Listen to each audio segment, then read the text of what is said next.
Okay, we will go ahead and get started. Hello, good afternoon. As you can see, I am not Christopher Merrill, but welcome to the Friday panel series of the International Writing Program's Fall Residency. For those of you who are new to our programming, we've given our writers a topic to consider and present to you today. To learn more about this year's cohort, please visit iwp.uiowa.edu, where you can find biographies and writing samples from our writers and a schedule of our upcoming events. You can also find this information by scanning the QR code on the bookmarks available at the back of the room. And there's also pizza, which I can see most of you are already enjoying, and it has been graciously provided by International Programs. And now for today's panel, Blurred Boundaries. The idea of writing that transcends boundaries invites writers to explore themes and approaches that go beyond conventional limits. These essays will examine what it means for writing to break through cultural, emotional, and/or intellectual barriers and demonstrate how the pursuit of creating something relatable can influence and shape the creative process. Our format for every panel is the same. I will introduce the writers going down the list. They'll each give a brief presentation, and then we'll open it up to questions. Today, Ikram is not here, so Kate will be wandering around with the microphone at the end, but please don't begin asking your question until she reaches you with the microphone. We want to make sure that everybody in this room can hear your question, as well as those watching over on YouTube. Please speak slowly and loudly to ensure that this presentation is fully accessible. And now, immediately to my left, is Priya Hein, a fiction and nonfiction writer from Mauritius. She debuted in 2023 with the novel Riambel, which won the Prix Athéna and was recognized as a notable African book for that year by the magazine Brittle Paper. The manuscript had previously won the Prix Jean Fanchette in 2021. Hein was nominated by the National Library of Mauritius for the 2017 Astrid Lindgren Memorial Award and was shortlisted for the Prix de Littéraire in 2021 and the Miles Morland Scholarship in 2023. In 2019, she was a mentee for the International Writing Program's Women's Creative Membership Project. She is currently finalizing her second novel, and her participation was made possible by the Bureau of Educational and Cultural Affairs at the U.S. Department of State. Next to Priya is Natalie Zhang, a fiction writer, film critic from Taiwan. She is the author of the novels A Short Time in Love, Memoirs of Nantes in Paris from 2011, The Book of Farewells from 2015, which won the Rising Constellation of 21st Century Award, and Herstory of Sex from 2019, which won the Open Book Award and was the Mirror Weekly Book of the Year. She has won the Golden Tripod Award for Excellence in Columns and Commentary and is the author of the common Unexpected Taiwanese Films and the National Film Center's FA Film Appreciation. Her participation was made possible by a grant from Taiwan's Ministry of Culture. Next to Natalie is Elena Salamanca, a poet, historian, and fiction writer and art curator from El Salvador. She is the author of several multidisciplinary books of poetry, fiction, and scholarly historical work. She has published 3 bilingual editions of her poetry translated into English. Tal vez Monstruos, Monsters Maybe from 2022, Lance Mother from 2022, and La Familia o el Olvido, Family or Oblivion from 2017. She is the creator, author, researcher, and co-coordinator of the collection Siempre Vivas, Extraordinary Women in the History of El Salvador from 2022. She is a 3-time recipient of the National Poetry Prize in El Salvador, and her books have been published in the United States, Mexico, Guatemala, and El Salvador. Though she currently lives in Mexico, she continues to work as an academic, artist, and activist in El Salvador. Her participation is made possible by the Bureau of Educational and Cultural Affairs at the U.S. Department of State. And at the furthest end of the table is Catarina Gomez, a nonfiction and fiction writer from Portugal. She is the author of 4 nonfiction books, most recently A Finger Smudged with Ink from 2024. Her debut novel, Little Lands from 2022, received the Agustina Bessa Luis Revelation Literary Prize, and 3 of her books are included in the Portuguese government's National Reading Plan. Gomez worked as a journalist at the daily newspaper Público for 19 years, was a 2-time finalist for the Gabriel Garcia Marquez Journalism Prize, and was awarded the King of Spain Prize in 2016. Her participation was made possible by the Bureau of Educational and Cultural Affairs at the U.S. Department of State. Please join me in welcoming the writers.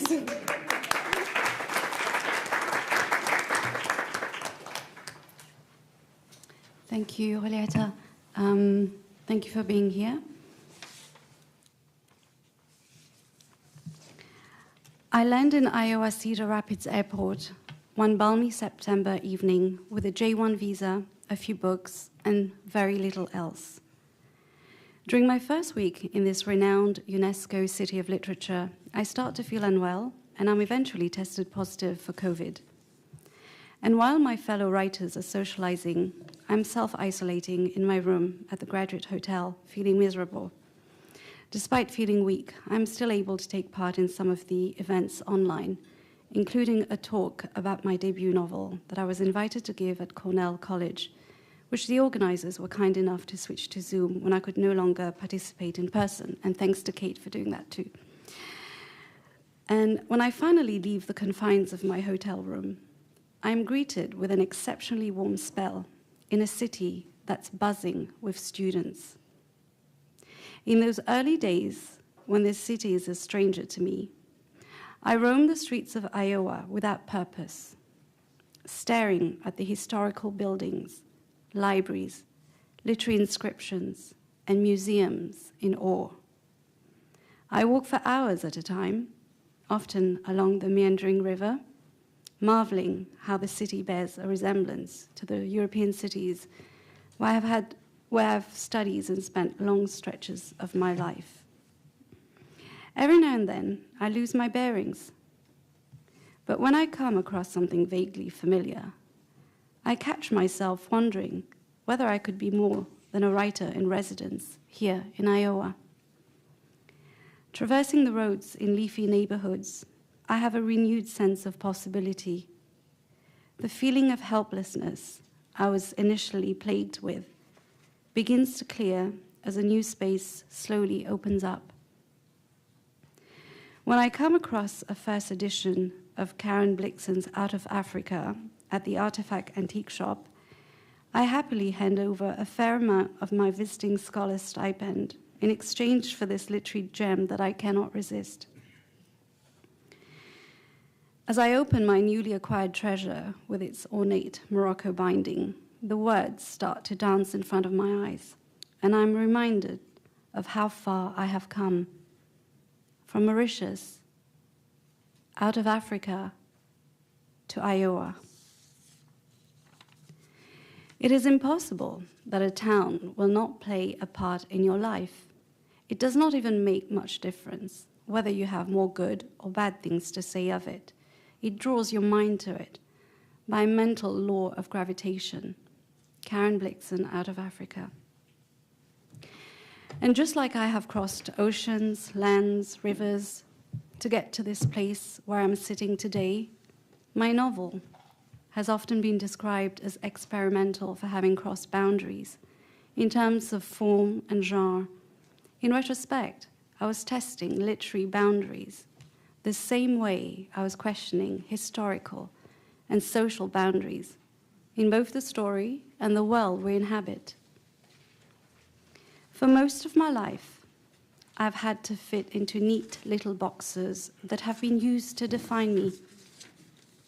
In Mauritius, I'm a descendant of coolies, a great-granddaughter of plantation workers from British India.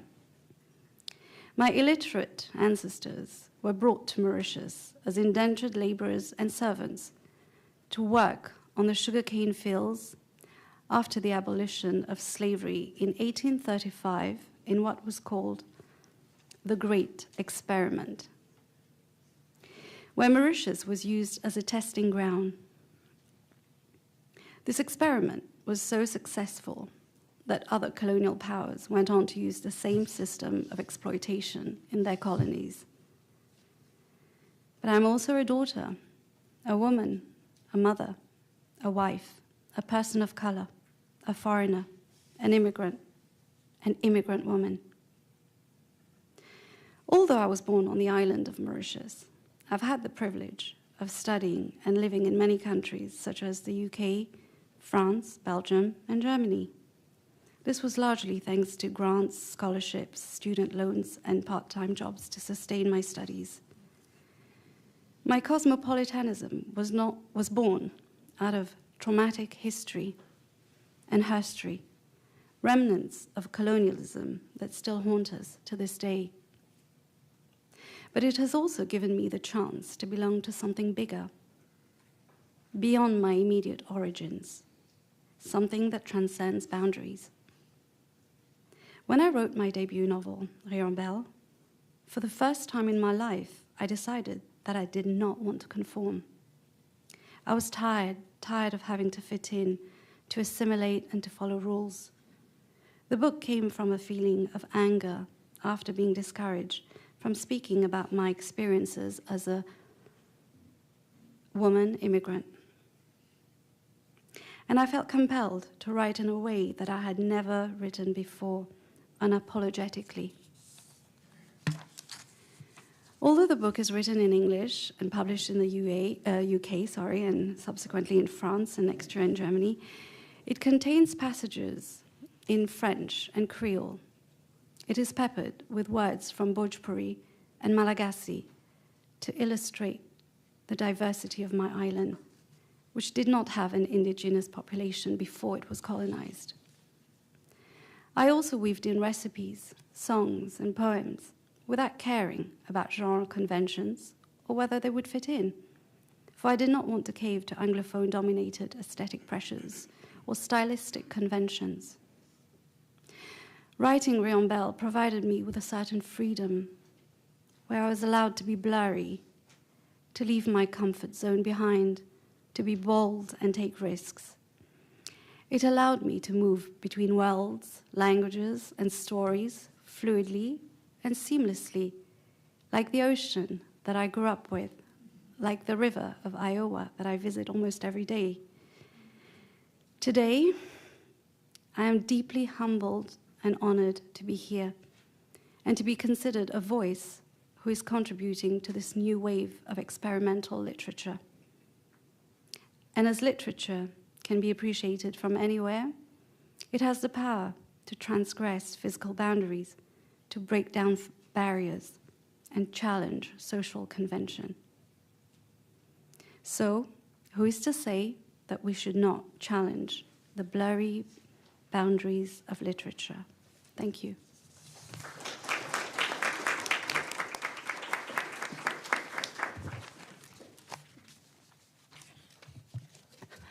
Hello, everyone.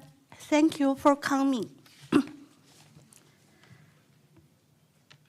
I have chosen this topic by a kind of impulsion because there is a music band called Blur that I loved so much when I was younger. I usually introduce myself as an art writer and avoid pretending to be queer, since queer seems too academic for me. Queer theories about the blurred lines have been explored in novel and art. Here I will just touch tiny parts of this. When blood boundaries are applied to gender performance, that is an aesthetic which prefers fun to serenity and ambivalence to clearance. In this context, blood boundaries are synonymous with joy and liberation. I will approach this topic from 3 different angles. First one is in my short story, The 43rd Floor. Immigration is a big topic in this plot, but there is another thing I want to put in this story. The real subject we must deal with is not only immigration, it's also the unknown. So I let the narrator say that she thought this unknown had no penis, and she didn't know why. Sure, you could consider the possibility that this person is a transgender person or somebody like that. However, it might be better to keep the suspense, fulfilling how much the friends of gender and sexuality could shape our judgment and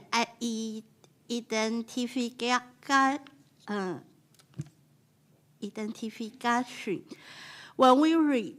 In this case, blood boundaries serve to uncover the position of authority and therefore cause a short circuit of the system. Next, I'd like to talk about using blood boundaries as the means to welcome justice. That allowed me to introduce a beautiful friendship between Nie Hua Lin and a philosopher Taiwanese, Yin Hai Guang. First off, let me give you a bit of the history behind this.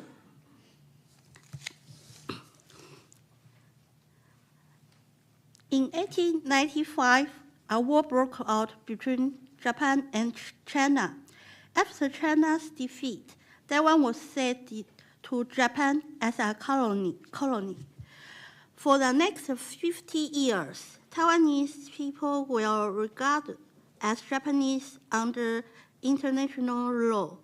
And then, following the Chinese Civil War, Chiang Kai-shek and the Kuomintang led a group of Chinese to Taiwan, hoping to defeat the communists and return to the mainland.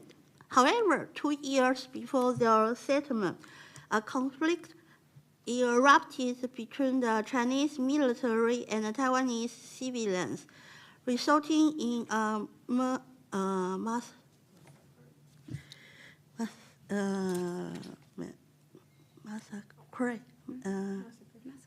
massacre of Taiwanese people. This has left a trauma to the society.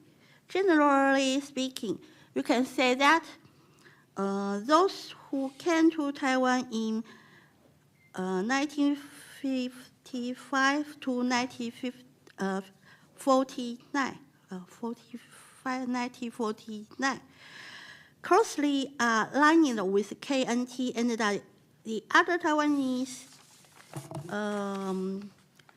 endure many years of fear and silence. There is a common expression we often use. We are the brave Taiwanese. When I was younger, I always got angry at that because I don't want to be a brave Taiwanese. I just want to be an ordinary Taiwanese. Bravery is so emphasized because of our history of terror. Now there's a feeling that we must be brave in the face of China's civil and military threats against Taiwan. While I'm not particularly nationalist, I find it deeply inhuman and unacceptable that Taiwanese people are forced to endure this fear. And in 2022, an editor from Taiwan was forcibly disappeared in China. What is special about Nie and Yin is that they more or less gave up their loyalty to their sense of belonging. They refused to condone Chiang Kai-shek's authoritarian rule. The speaker in the novel I Live In, this one, got her name from Yin. I made this decision not only because it kind of embodies the spirit of the times, but also I agree that occupy a crucial place in our history. It has broken the boundaries of the two groups.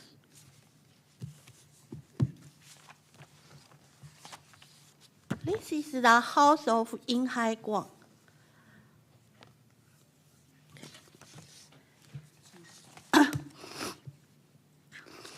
Sometimes we can only love each other when we allow for blurred boundaries. In my writing, I showed how both groups occur this wisdom from another side and practice to break free from their original social cultural roots to strengthen other values. A sense of belonging is a fundamental human need, but if we abuse this need, we may sacrifice a lot of things. Just look how those far-right extremists try to seduce people by inflexible boundaries. The last example can be found in No Long in Love.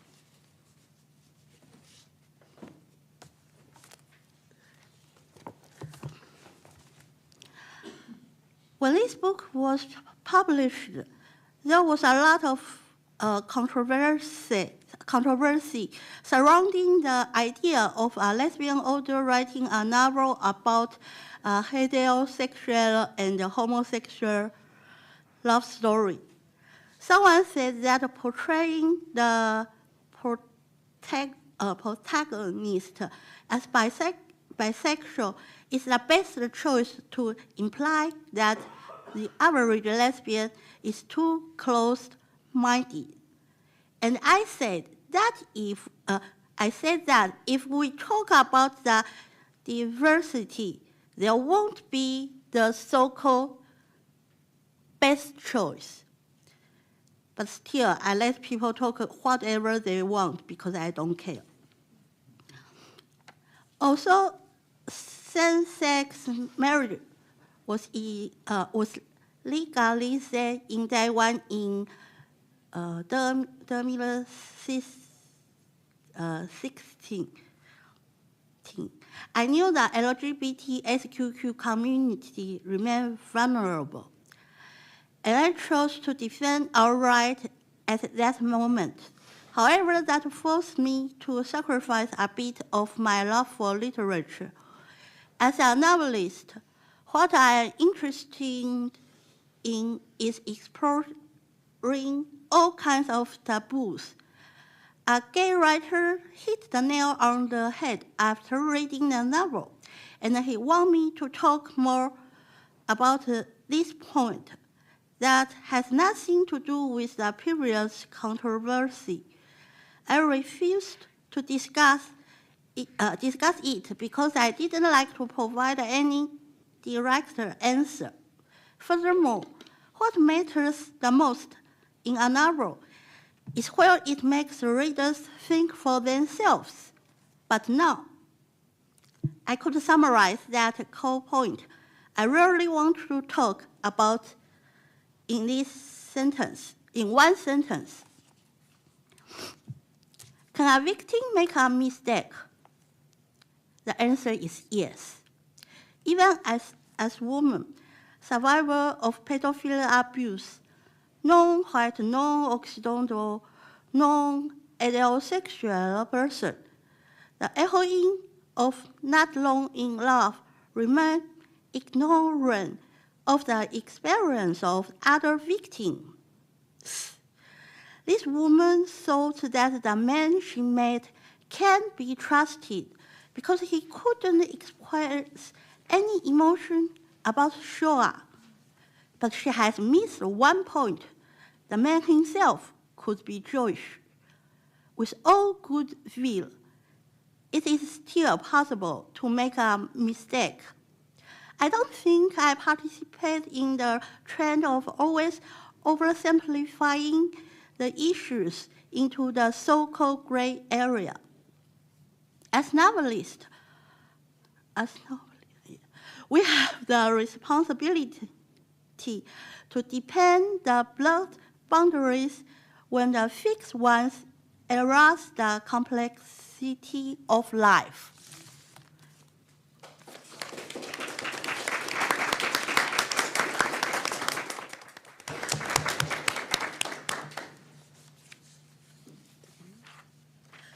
Bonus later.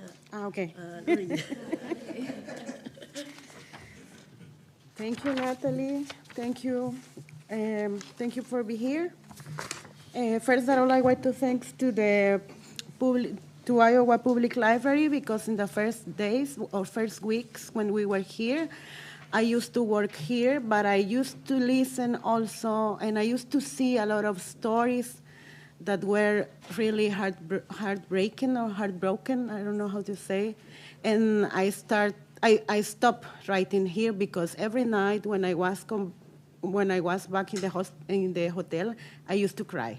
And I cry a lot because I was feeling a lot of things in this public library, but I also want to thank to the library for his commitment and labor, because I believe that a library can save a life, or maybe many lives of people being here. Well, I am really worried about my neat speaking or my neat pronunciation, because boundaries are an elastic concept for me, and I want to talk about a lot of things. So you have the text there. It's in English. I wrote it, so you can find some mistakes, some grammar mistakes. But I want to read in Spanish because I'm faster when I read in Spanish, and we can have more time. And I am a fan of Blur, and when I said Blurred Boundaries, I said, okay, yes, of course. I was like Natalie. My choice was near to the music, that thinking about the boundaries. Okay, thank you. Esta mesa me interpela desde lo más profundo de mi cuerpo. Tengo el cuerpo fragmentado, fronterizado por dos seres vivos no humanos. Un ataque casi mortal de un perro ha cuarteado mi piel y me ha convertido en un cuerpo cosido y remendado, a modo de esas hermosas sábanas de quilt que cosían o tejían las abuelas. Y llevo en mi sangre una bacteria llamada Borrelia burgdorferi, que inoculó en mí la enfermedad de Lyme. I have Lyme disease. Entonces, digamos aquí, en mí, frente a ustedes, hay un asunto fronterizo de especies. Soy mujer, perro y bacteria. A Lynn Margulis le encantaría este tema porque es una forma de demostrar el concepto de simbiogénesis. Desde mi oficio, este panel también me apela.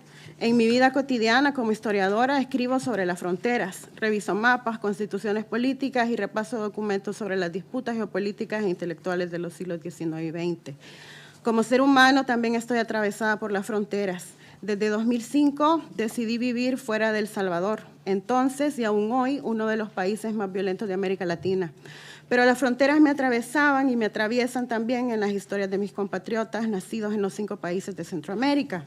Desde 2018 en México he sido voluntaria en los refugios de personas migrantes. He cocinado, he compartido, he reído y he llorado, especialmente con mujeres y niños, con esas personas que varadas en México solo quieren venir a Estados Unidos. Pero hoy estamos invitadas para hablar de otras fronteras que al menos para nosotras permiten que la vida tenga otros horizontes. No las fronteras que nos separan y nos bloquean, sino aquellas fronteras que, por lo menos yo, cruzo libremente y son las fronteras de las escrituras y los géneros literarios. Puedo decir que mis primeras publicaciones y escrituras no querían entrar ni en la historiografía nacional, en el territorio nacional, porque ese era un territorio masculino y violento. Pero tampoco quería entrar a los géneros literarios porque eran como pequeñas cajitas donde un académico iba a depositarme y dejarme probablemente encerrada muchos años. A los 18 años tomé un curso en la universidad sobre escritura creativa y las reglas fueron estas. El cuento debía tener 3 partes y la poesía preferiblemente tener métrica. Si era soneto mejor, porque cualquiera escribe en verso libre o la poesía conversacional es escrita por cualquiera. O sea que según esta premisa cualquiera podía ser Nicanor Parra, Marosa Di Giorgio, Roque Dalton o Gloria Anzaldúa.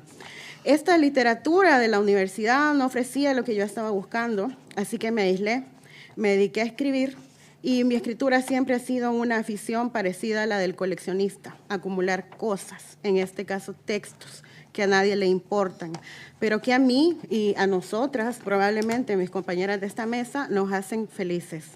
Nos parecen hermosos, importantes, punzantes, relucientes y necesarios. Estos fragmentos de escrituras que en algún momento encontraron su propia estructura y modo de ser en el mundo. El Salvador era para mí definitivamente fronterizo, y con esto no quiero decir que fuera un país entre dos espacios. Esto quiere decir que la escritura en El Salvador era un espacio bloqueado. Si no seguía a los grandes maestros hombres, no podía estar en la literatura salvadoreña. Y no me imaginaba tampoco teniendo estas discusiones en otro país, no me imaginaba discusiones nacionalistas. Pero en realidad yo sí quería tener esta discusión en El Salvador, quería tenerla en mi país, porque yo siempre he tenido ese deseo de lugar. Después de un tiempo he escrito sin una frontera conceptual de género y extrañamente he logrado ser feliz. Mi método de trabajo ha sido fragmentario y la fragmentariedad me ha permitido salir de los campos estancos de los géneros. Me ha permitido escribir un libro académico a dos manos, me ha permitido utilizar evidencia científica en mis poemas y me ha permitido traducir mis libros de poesía con un editor y traductor que a la vez es biólogo. Desde hace varios años estoy muy atada a la ciencia. Quiero establecer un parentesco escritural con ella. Cada intuición y metáfora puede ser para mí comprobada mediante la evidencia científica de arqueólogos, biólogos o geólogos. Eso es un alivio porque llevo en ambas manos el método de la investigación de la historia, que también es ciencia, pero sobre todo ese devenir que se puede llegar a llamar transfronterizo, es un devenir de situar mi espacio en el mundo. Es decir, que la frontera termina siendo un lugar y es el único lugar al que sé llegar. Quisiera sonar más inteligente en inglés. Y hablar mucho mejor de la ciencia, pero voy a terminar a hablar aquí. Mi lugar, mi especialidad en el mundo es el conocimiento, sin las divisiones coloniales de la especificidad del conocimiento académico interpretado como ciencia, que se divide o que está separado del conocimiento ancestral, al que la ciencia quiere llamar tradición o cualquier otra cosa. Estas fronteras que dividen el conocimiento y su divulgación son otra frontera que estoy dispuesta a atravesar, porque finalmente soy una mujer perro-bacteria y ya sabemos que las bacterias son casi invencibles. Escribir no me parece solo un acto de genuflexión frente al computador. Escribir es un acto vital compuesto por otros actos que atraviesan, como cuidar, limpiar, amar. Yo tampoco quiero poner una frontera entre los oficios esenciales y la escritura. Siempre he querido... Esto es un chiste, this is a joke, I hope you can understand it. Siempre he querido colgar un cartel en la puerta de la casa, como esos antiguos negocios que decían se lava y se plancha ajeno, pero en mi lugar diría se lava, se plancha, se escribe, se llora, lo propio y lo ajeno. Thank you.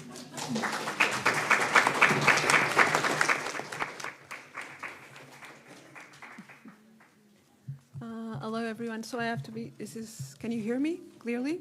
Okay, so I'm going to start by sharing with you a story of something I do. So I'm from Lisbon, which is the capital of Portugal, a European country next to Spain. And whenever I'm waiting for the subway, I look at people around me. What I'm doing is choosing. I'm choosing the person I'm following when the train arrives. Once I've made my decision, I get closer to my person. Because when the train arrives and the doors are open, where am I? I have to be quick. By then, I need to know exactly who I'm pursuing, whether it's something a person is wearing or not wearing, their posture, their gaze, something I've heard them say, an object they're holding. I follow the person who intrigues me the most, the one I imagine to be the most interesting, the one I feel I would want to know more about. If there's room on the train, I sit beside my most interesting person. Before cell phones, I preferred pairs of people because they provided lines of dialogue from my imagination to continue its work. With cell phones, half a conversation is even better. The rest I can guess. By the time they get off the train, I've already written a story about that person in my head, often more than one. I once told a boyfriend of mine about this habit, and he replied, "You're not normal, Katerina." He was obviously not the man for me. My husband does the same as me, so we both watch and stay at the platform. That's why we've been married for 18 years, right? We both imagine and follow our most interesting person. When I first started writing professionally, the boundaries were apparently very well defined. I was a journalist, and in journalism, to imagine is an accusation. You can almost talk of a commandment. Thou shalt not imagine. Officially, journalists don't imagine, they pursue facts. Yet, even in journalism, I found that my imagination was at work long before I began writing down words and sentences for my newspaper. For example, if I had to report on, let's say, a street protest, a very common assignment, I would act very much like I did on the subway. I would spend the first part of my time choosing my characters, one or two at most. I imagined my protagonists before I even approached them. Only after I made my selection would I start asking them questions. Depending on their answers, some stayed as my characters, others were quickly discarded. They would not do, not even as extras. Then I followed my protagonists, watching them move around, talk to other people, writing down their words and actions. As I was doing my research on the street, I felt that my mind was shaping a story before I'd even written a line. It had selected scenes, dialogues, sequences, and narrative. Stories begin with imagination. Before I came to Iowa, I imagined each one of my colleagues. I envisioned the entire experience before it unfolded. We travel before we travel. Before anything happens in our lives, our mind anticipates. When I wrote my first book of creative nonfiction after I decided to leave journalism, I discovered that imagination continued to be a central tool for my writing. Here's an example. In 2011, while exploring the attic of a closed psychiatric hospital in Lisbon, I came across a box full of personal belongings of former patients, all long dead. I wanted to tell their stories, but I had no idea where to begin.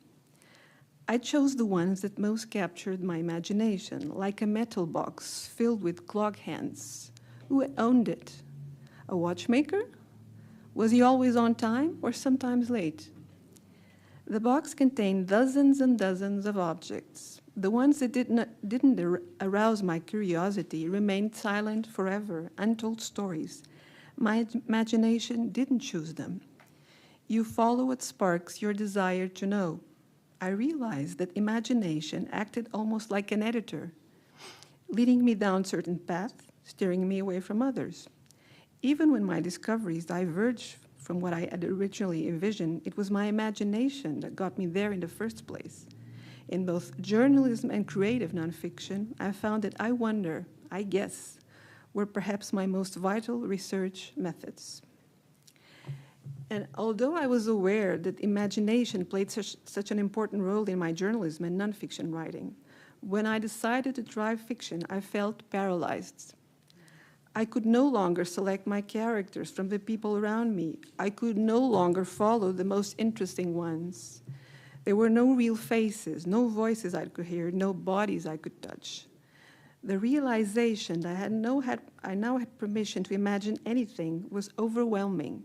I felt lost for many years. I found my solution by interviewing my fictional characters as if I were journalists. I would sit with them in my mind and ask them questions. Without the recorder, I scribbled down what I heard them say. They proved to be much friendlier than my nonfiction subjects. I could even call them in the middle of the night. They were always available. Now, I'm in Iowa working on what will be my most personal project yet, an autobiographical book about my father. Will it be creative nonfiction, a novel, a memoir, autofiction, a mix of all the above? I'm not sure yet. Everything feels a little blurry, but that's all right. I trust my imagination will guide me through. I will follow its lead.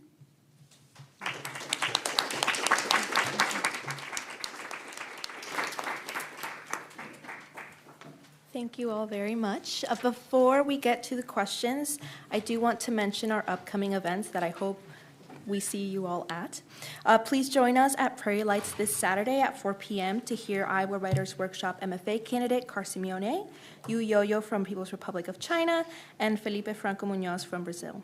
On Monday at 6 p.m., we will host the 3rd Annual World Creole Literary Gathering in collaboration with author, scholar, and 2007 Fall Residency alum, Baudeline Pierre. This event will be streaming live on the International Writing Program's Facebook page. Finally, we will return next Friday for our final panel titled Images of America, wherein the writers speak informally on their time in Iowa and in the U.S., more generally what they saw, what they learned, and what they will take home with them. This is always a funny, surprising, and poignant event, so we hope you'll have time to join us. And like I said, Kate will walk around with the microphone, so if you have a question, please raise your hand.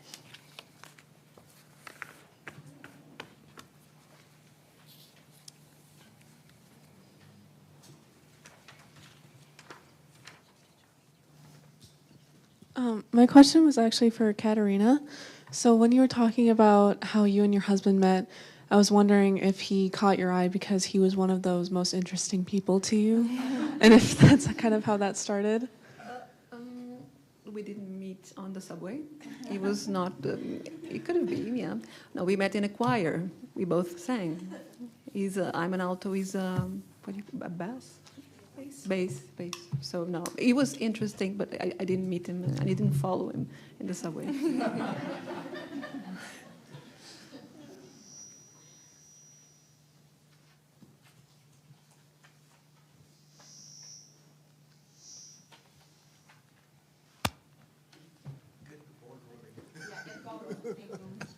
First of all, thank you for 4 very illuminating presentations. I have a very general question that any of you can, or all of you can, answer or ignore. Okay?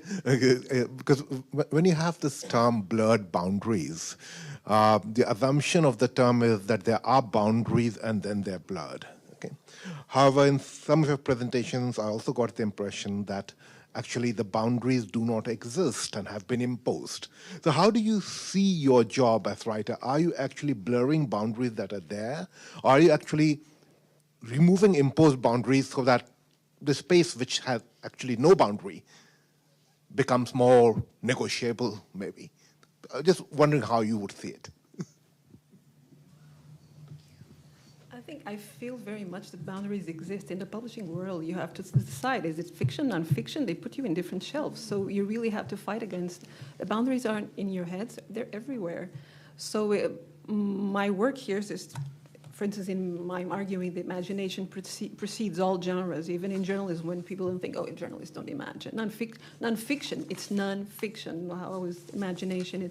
But I really we have to work at the blurring, and that's what I've heard while we're in Iowa, I've heard the word hybrid a lot. It's an effort. To be hybrid is an effort. Mm-hmm. Does somebody else want to go? Oh, okay, I can add to that. Yeah, I totally agree. And similarly, I felt that in my writing, I didn't want to conform or belong to this or belong to that. I didn't want to be categorized. And this book came from a feeling of anger, as I mentioned. And I felt that I was just tired. I didn't want to conform and follow rules. And it was a way of protesting, my way of protesting. So the book was triggered by an incident that actually happened in America while I was living in Germany. And the book is set in Mauritius. So already we're all over the world. The incident that happened here was the brutal murder of Floyd that we were all shocked around the world.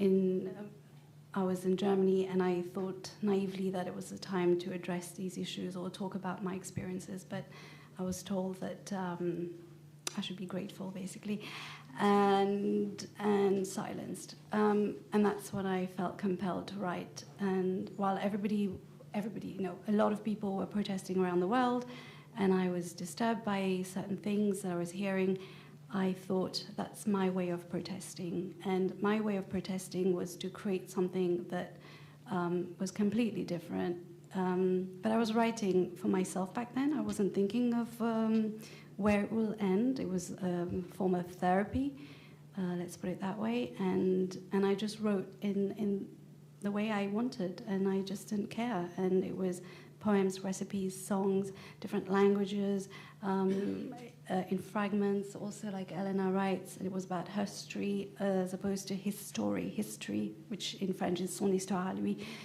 from that point of view. So I just wanted to do something totally different. And yeah, that's my answer, to a very long answer, blurry answer to your question. So it was a form of protest and not caring and just saying something, making a statement.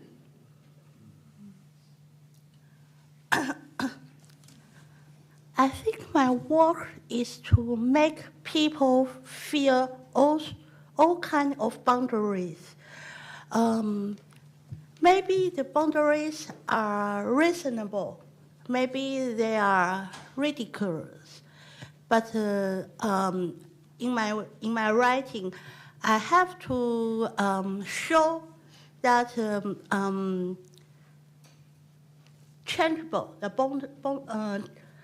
It's possible to change all kinds of boundaries, include boundaries between the writers and the readers.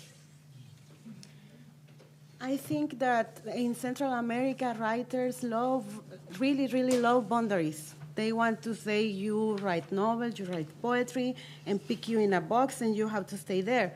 So I also decide to write in the way that I feel comfortable and happy, and they don't like it because it's so hybrid, and it's really an important conversation because these boxes are boundaries made by the academia, when academia needs to study what writers are doing, and so they are so proud to be studying for an scholar in other country. Maybe that happens there.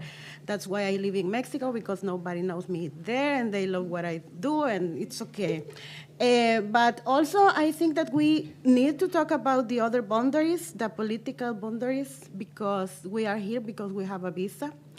And this is important because we are in a cultural space of exchange, but this is a privilege also, and I think we have to think about it also, maybe other day in other panel, but this boundary is also important, I think. Mm-hmm.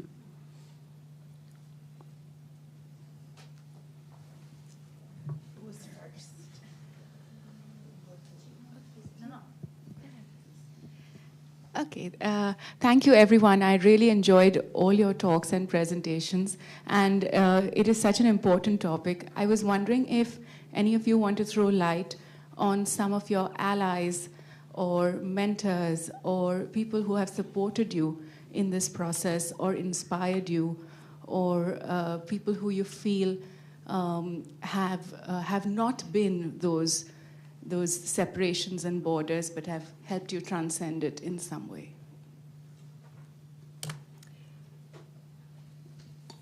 I've heard that Truman Capote taught here in Iowa, and I was told, I'm not sure it's true or not, he had a hard time because there was a fiction people that invited him. I'm not sure it's really the story, but in the beginning, they didn't want him here because he wrote true stories. Mm. So I think this world is still very much divided. And Truman Capote was, for all of us who write nonfiction, obviously a big inspiration because he used the methods of journalism, and then he wrote a novel, which happened to be, true, whatever truth is. So I actually wrote that in my letter of motivation. If it was not for literary journalism and all the American tradition of literary journalism, I wouldn't be who I am. I wouldn't be a writer, actually. Mm-hmm.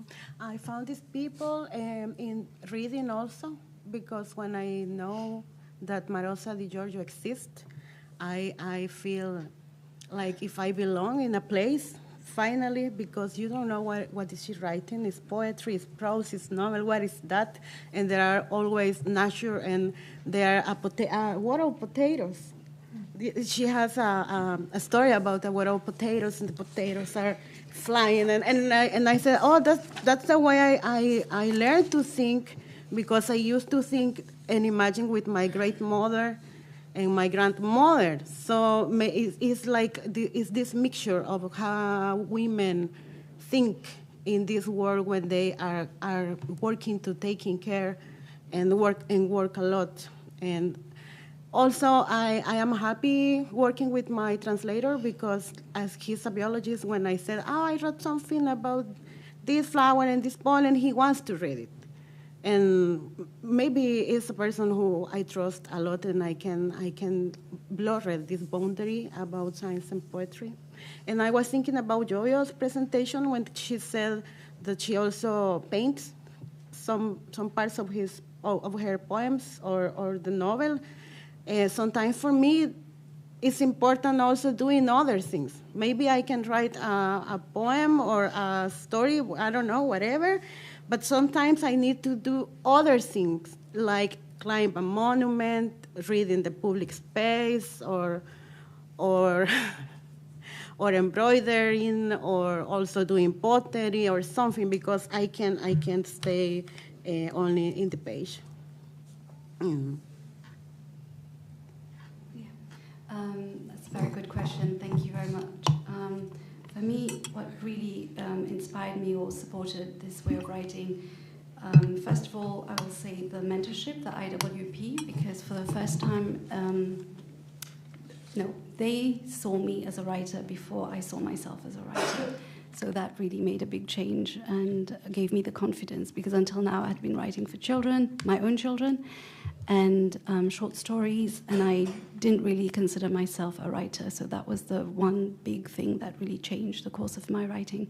And the second thing is writing this manuscript. It wasn't called a manuscript. Riambel was really, like I said, something that I needed to write down, something that I needed to explore, or I felt compelled to write it. And then I was encouraged to send it to a competition. My family read it first, and of course they said wonderful things, because that's what they're there for.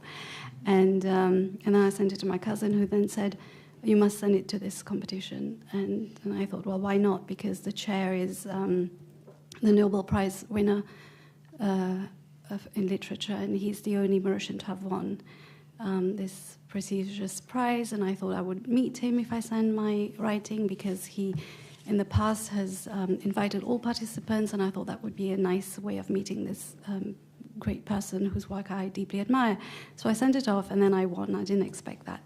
And he pushed my writing.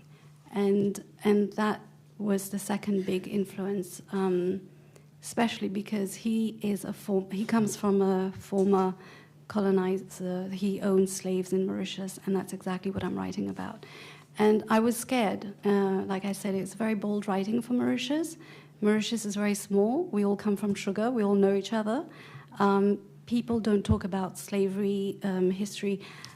Even now, I thought it was a generational thing, but when I speak with my younger friends, they say the same thing. We're not taught enough about history in Mauritius. People just don't want to talk about it. The Museum of Slavery only just recently opened, because people are just not comfortable to talk about these things. And there are very few who wrote about this, so I was scared. And for instance, Vijaya Tilak, whom I quote, wrote a stunning book called Bitter Sugar, and it's part of her thesis in the 70s. And she got threats. And the booksellers wouldn't sell her book, and they said, sorry, the whites have said, if we sell your book here, we're taking our business elsewhere. And she was threatened, and she got phone calls, people, the white families, telling her that, you will never be employed by us, you're your family, because they control all the businesses. And she said, that's fine. So she went into academia. And the second big book that was written about slavery or against the white Mauritians was in the late 80s, published in the early 90s, by a French woman called Geneviève Dormont. And she talks about this, and she published it in France. she won the Prix de l'Alliance Française for that book. It's brilliant. It's called The Bal du Dodo. It has not yet been translated, unfortunately. And again, she was banned in Mauritius from coming because of what she wrote about, which is all true. I'm sorry. So yeah, I was scared. And having Le Clésio support my work was huge. So thank you.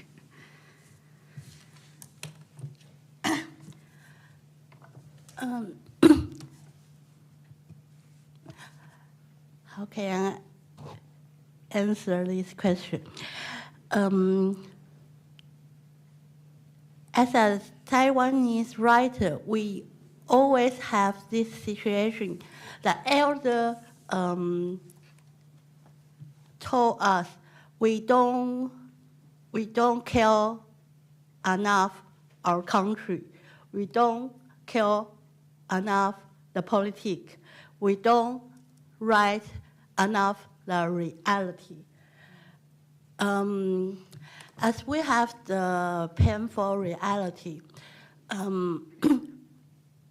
that's always the problem. And one poetess named Xia Yu helped me very much when I was adolescent, because she mixed all, the politics, the reality, the sex, and she makes everything funny. And that helps me a lot, because we can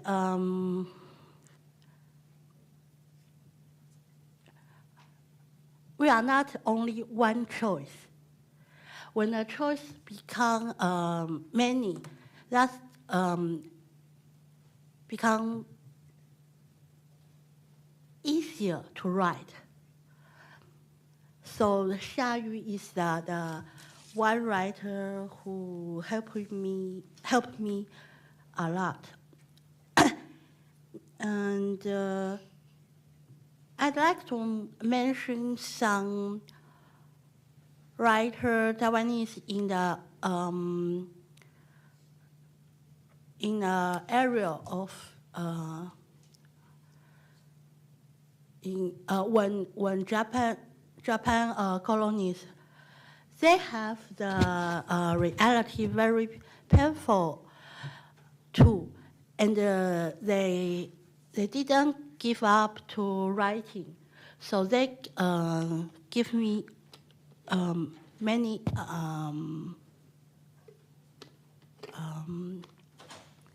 helpful regard the technique. I believe we have about 3 minutes, so this will be our last question. My question is for Natalie. Natalie, you are saying I usually introduce myself as an audit writer and avoid pretending to be queer. My question is, who is not strange from us, and why you need to put a title with writer? You are a writer, so why you feel you want to say I'm a queer or I'm audit? I'm interested to listen.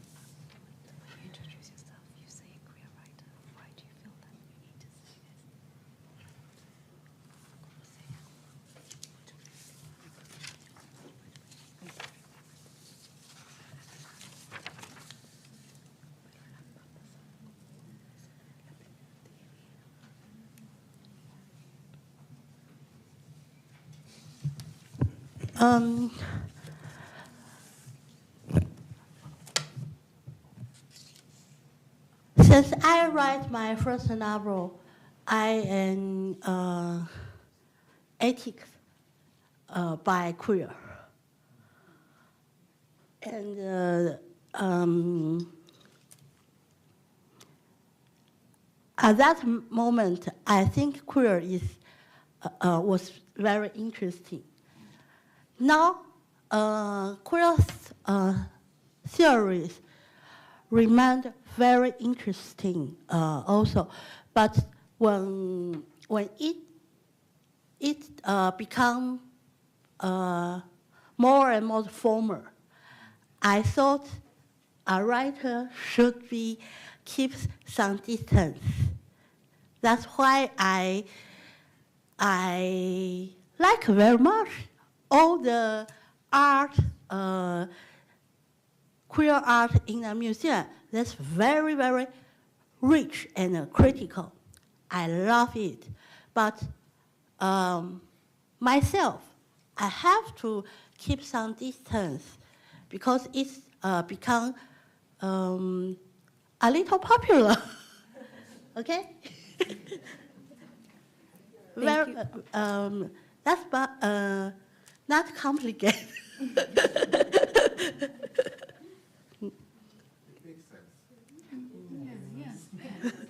Thank you, Natalie, and thank you all very much for being here. One more round of applause.